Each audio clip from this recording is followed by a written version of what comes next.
അയൽരാജ്യമായ ബംഗ്ലാദേശിൽ വൻ രാഷ്ട്രീയ അഴിച്ചുപണി നടക്കുകയാണ്. ഷെയ്ഖ് ഹസീനയുടെ പതനത്തിന് ശേഷം ബംഗ്ലാദേശ് നാഷണലിസ്റ്റ് പാർട്ടി അഥവാ BNP അധികാരത്തിലേക്ക് തിരിച്ചെത്തുന്നു.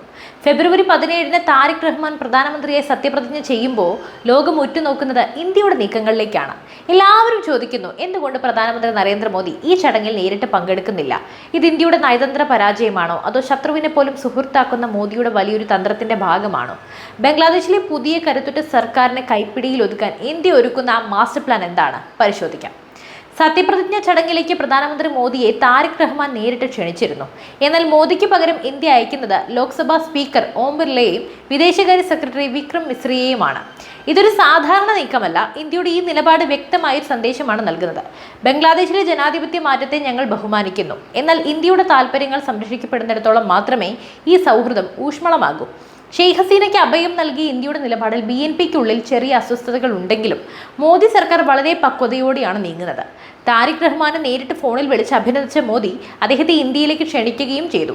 ബംഗ്ലാദേശിലെ പുതിയ ഭരണകൂടം ഇന്ത്യയുമായി ചേർന്ന് നിൽക്കേണ്ടത് അവരുടെ സാമ്പത്തിക നിലനിൽപ്പിന് അത്യന്താപേക്ഷിതമാണെന്ന് മോദിക്ക് നന്നായിട്ട് അറിയാം. താരിഖ് റഹ്മാന്റെ വലങ്കയും ഉപദേഷ്ടാവുമായ ഹുമയൂൺ കബീറിന്റെ വാക്കുകൾ ശ്രദ്ധിക്കാം. ഇന്ത്യയുമായുള്ള ബന്ധം ഒരു പുതിയ അടിത്തറയിൽ പണിയാൻ ബംഗ്ലാദേശ് ആഗ്രഹിക്കുന്നു എന്നാണ് അദ്ദേഹം പറയുന്നത്. പരസ്പര നേട്ടം എന്ന വാക്കിന് അദ്ദേഹം എടുത്തു പറയുന്നത് ഇവിടെയാണ് ഇന്ത്യയുടെ വിജയം.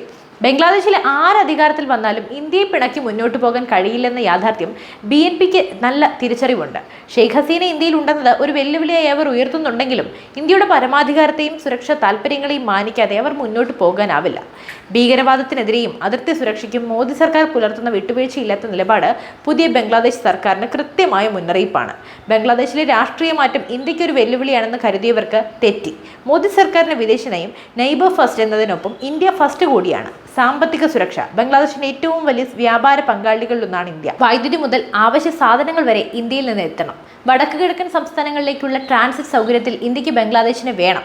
പകരമായി ബംഗ്ലാദേശിന് ഇന്ത്യ നൽകുന്ന വികസന സഹായങ്ങൾ ചെറുതുമല്ല.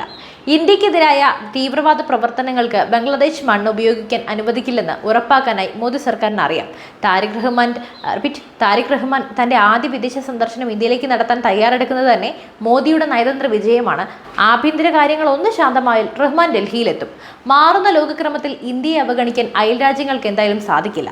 ബംഗ്ലാദേശിലെ പുതിയ സർക്കാർ ഇന്ത്യയുടെ മനോഭാവത്തിൽ മാറ്റം വേണമെന്ന് ആവശ്യപ്പെടുമ്പോൾ തന്നെ ഇന്ത്യയുടെ സഹകരണം അവർ എത്രമാത്രം കൊതിക്കുന്നുണ്ടെന്ന് വ്യക്തമാണ്. ഷെയ്ഖ് ഹസീനയുടെ കാലത്തേക്കാൾ മികച്ച രീതിയിൽ, എന്നാൽ ഇന്ത്യയുടെ സുരക്ഷയിൽ ഒട്ടും വിട്ടുവീഴ്ചയില്ലാത്ത ബന്ധം മുന്നോട്ട് കൊണ്ടുപോകാനാണ് മോദി സർക്കാർ ലക്ഷ്യമിടുന്നത്. ഓം ബിർളയുടെ സാന്നിധ്യം വഴി പാർലമെന്ററി ജനാധിപത്യത്തിന്റെ വലിയൊരു മാതൃകയാണ് ഇന്ത്യ അവിടെ കാഴ്ചവെക്കുന്നത്. ബംഗ്ലാദേശിന്റെ പരമാധികാരത്തെ ബഹുമാനിക്കുന്നതിനോടൊപ്പം തന്നെ മേഖലയുടെ സമാധാനത്തിന് ഇന്ത്യയുടെ കാവൽ കണ്ണ് എപ്പോഴും ഉണ്ടാകുമെന്ന് മോദി ഉറപ്പിച്ചു കഴിഞ്ഞു.